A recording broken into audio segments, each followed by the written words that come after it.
হযরত শাহজালাল আন্তর্জাতিক বিমানবন্দরের কার্গো ভিলেজের একটি অংশে আগুন লেগেছে বেলা ৩টার দিকে এই ঘটনাটি ঘটে এবং খবর পেয়ে সেখানে ফায়ার সার্ভিসের অনেকগুলো ইউনিট ইতোমধ্যেই সেখানে আগুন নেভানোর কাজে তারা অংশগ্রহণ করেছে।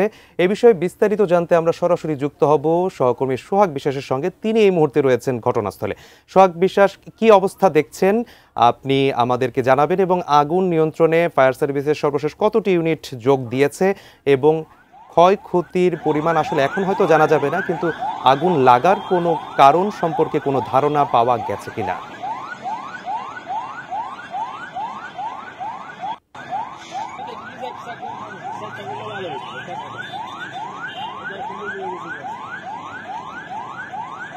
দর্শক, আমরা যেমনটি জানাচ্ছিলাম যে এই আগুন নিয়ন্ত্রণে ফায়ার সার্ভিসের সাথে নৌবাহিনী, বিমান বাহিনী সহ সকল ইউনিট একসাথে যুক্ত হয়ে এই আগুন নিয়ন্ত্রণে কাজ করছে।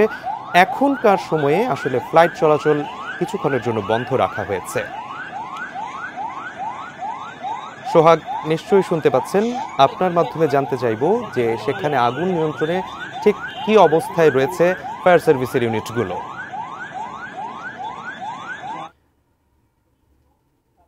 আসলে আগুন নিয়ন্ত্রণে আসছে না, সেটি এখানকার ধোঁয়া যেটি সেটি কিন্তু বোঝা যায়। এখন পর্যন্ত আমরা যতটুকু জেনেছি যে দুপুর 2:30টার দিকে এই যে বিমানবন্দর, সেই বিমানবন্দরের যে কার্গো হেড সেখানে আগুন লাগে এবং এখানে মূলত বিভিন্ন ধরনের যে বিদেশ থেকে মালামালগুলো আসে, সেই মালামালগুলো এখানে রাখা হয়।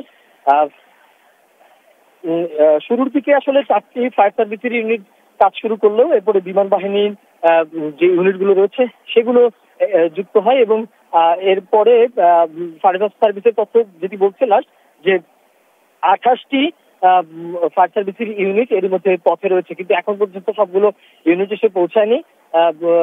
এখন পর্যন্ত ঠিক কতটা ইউনিট কাজ করছে সেটি যদি বলি তাহলে সব শেষ আমার কাছে যে তথ্য আছে সেটি অনুযায়ী প্রায় 20টির বেশি ইউনিট তারা কাজ করছে। এছাড়াও বিমান বাহিনীর যে ইউনিটগুলো রয়েছে তারাও আসলে এখানে কাজ করে যাচ্ছে। তবে আগুনের যে লেলিহান শিখা সেটি কিন্তু আসলে এখন পর্যন্ত জ্বলছে বলা চলে আর কি।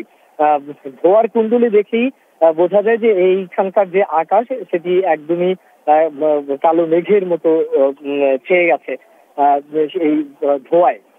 এখন পর্যন্ত বা আশপাশের যারা রয়েছে তাদের সাথে আমাদের কথা বলবার সুযোগ হয়নি, কারণ যেহেতু এখনো আসলে পরিস্থিতি এমনটা হয়েছে যে পুরো বিমানবন্দর জুড়েই একটা আতঙ্ক অবস্থা বিরাজ করছে, যেহেতু গত কয়েকদিন ধরে বিভিন্ন জায়গায় যে অগ্নিকাণ্ডের ঘটনাগুলো ঘটছে, কিন্তু গোডাউনে, চট্টগ্রামে অগ্নিকাণ্ড এবং সবকিছু মিলিয়ে আসলে জনমনেও একটা আতঙ্ক বিরাজ করছে এবং যারা ফায়ার সার্ভিসের কর্মীরা রয়েছে তাদেরও এত বড় অগ্নিকাণ্ডের ঘটনাগুলোতে আগুন নিয়ন্ত্রণের জন্য যে ধরনের ইকুইপমেন্ট প্রয়োজন সেটি আসলে তাদের কাছে পর্যাপ্ত নেই। সে কারণে এই যে ভিতরের যে এত বড় অগ্নিকাণ্ড সেখানে কিন্তু আসলে তাদের পৌঁছানোটা বেশ তাদের বেগ পেতে হচ্ছে।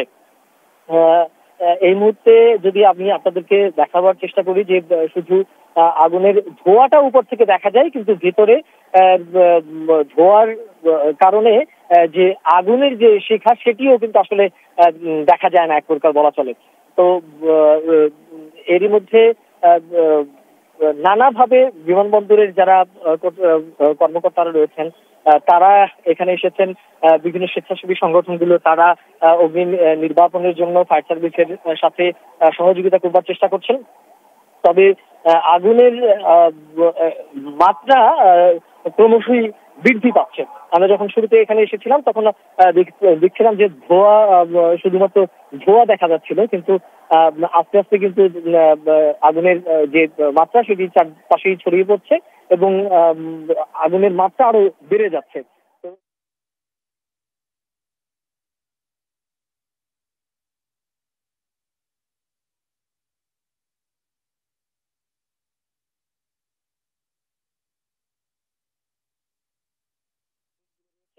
তারাও কিন্তু চেষ্টা করছেন। একই সাথে তারা যেটি বলছিলেন যে তারা যেই এয়ারশেডটায় বা যেই জায়গাটা আগুন লেগেছে সেটি যেহেতু সেটির কাছাকাছি পৌঁছানো সম্ভব হচ্ছে না, সেক্ষেত্রে তারা তার আশপাশে যেন আগুন ছড়িয়ে না পড়ে সেই জায়গাগুলোতে তারা খেয়াল করবার চেষ্টা করছেন, সেই জায়গাগুলোকে নিয়ন্ত্রণ করবার চেষ্টা করছেন যেন আশপাশের এলাকাগুলোতে আগুন ছড়িয়ে না পড়তে পারে। এবং বিমানবন্দরের অন্যান্য যে বিষয়গুলো রয়েছে, যে বিমান ওঠানামা, সেটি এখন পর্যন্ত স্বাভাবিক রয়েছে, যেহেতু এই অগ্নিকাণ্ডের ঘটনাটি বিমানবন্দরের অভ্যন্তরে, অর্থাৎ যেখান থেকে বিমান ওঠানামা করে সেখানে এই অগ্নিকাণ্ডের ঘটনাটি ঘটেনি। এটি স্টোর, যেখানে বিমানবন্দরের যে স্টোরগুলো রয়েছে সেই দিকটায়, সে কারণে কিন্তু তারা এখন পর্যন্ত বিমান যে ওঠানামার যে স্বাভাবিক প্রক্রিয়া সেটি অব্যাহত রেখেছে। তবে যে পরিমাণ ধোঁয়া আকাশে তৈরি হয়েছে, সেক্ষেত্রে আসলে কতক্ষণ তারা বিমান চলাচল স্বাভাবিক রাখতে পারবেন সেটি একটি প্রশ্ন দেখা দিয়েছে। কারণ বিমানবন্দরের যে আকাশ, সেই আকাশে পুরোটাই, যেহেতু এখনো বিকেল, দুপুর গড়িয়ে বিকেল হলেও সূর্যের কড়া রোদ কিন্তু রোদ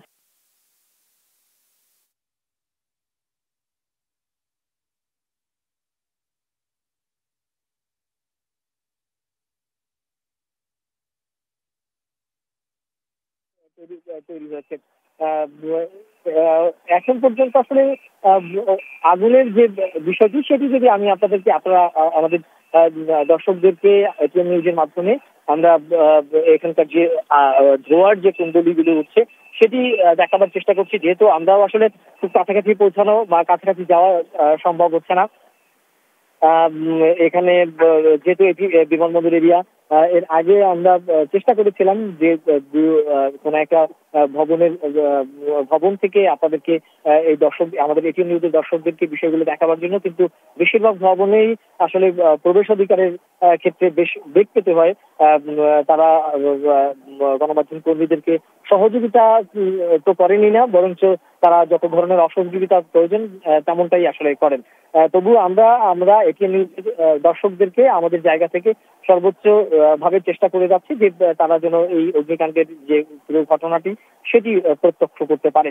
এই মুহূর্তে আমরা যদি আপনাদেরকে দেখাই যে এটি হচ্ছে বিমানবন্দরের যে আমদানি কার্গো, যে আমদানি কার্গো যে কমপ্লেক্সটি রয়েছে, সেই আমদানি কার্গোর যে আমদানি যে কার্গো সেইটির আসলে ভেতরের অবস্থা, সেটির বর্তমান অবস্থা যদি আপনাদেরকে দেখাচ্ছি আর কি।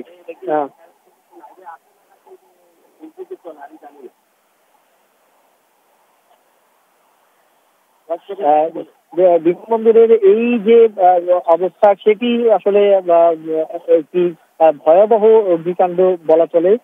সেটি ভয়াবহ অগ্নিকাণ্ডের যে এই ভয়াবহ যে অগ্নিকাণ্ড সেটি বলা যায়, কারণ এই আগুনের যে কুণ্ডলী বা ধোঁয়ার যে কুণ্ডলী সেটি দেখলেই কিন্তু আসলে বোঝা যায় যে আশপাশে এরিয়া, অর্থাৎ আমি যদি আপনাদেরকে একটু দেখাই আমাদের ক্যামেরার লেন্সে, যে এটি কিন্তু একদম পুরোটা জুড়ে যদি দেখানো যায় যে পুরোটা কার্গোর পুরোটা জুড়েই কিন্তু আসলে এখন আমরা শুরুর দিকটায় একটা দিক থেকে ধোঁয়া বা আগুন লক্ষ্য করা গেলেও এখন কিন্তু এই চারপাশ থেকেই আমরা ধোঁয়া বের হতে দেখছি। অর্থাৎ ভেতরের যে এই কার্বোভেটের যে ভেতরের যে অবস্থা সেটি চারপাশ থেকেই আমরা দেখছি যে ধোঁয়ার কুণ্ডলী বের হচ্ছে। তার মানে বোঝা যাচ্ছে যে আগুনের যে মাত্রা সেটি বেড়ে যাচ্ছে এবং আশপাশেও আগুন ছড়িয়ে পড়ছে, সেটি কিন্তু আসলে এটি দ্বারা বোঝা যাচ্ছে। এই মুহূর্তে আসলে এখানকার অবস্থা এমনটাই, এটিএন নিউজের দর্শকরা এটি প্রত্যক্ষ করছেন। আমরা আপনাদেরকে দেখাবার চেষ্টা করছি যে বিমানবন্দরের যে আমদানি কার্গো কমপ্লেক্সের ভিতরে যে অগ্নিকাণ্ডের ঘটনাটি ঘটেছে সেই অগ্নিকাণ্ডের এখনকার অবস্থা কি সেটি আপনাদেরকে দেখাবার চেষ্টা করছি।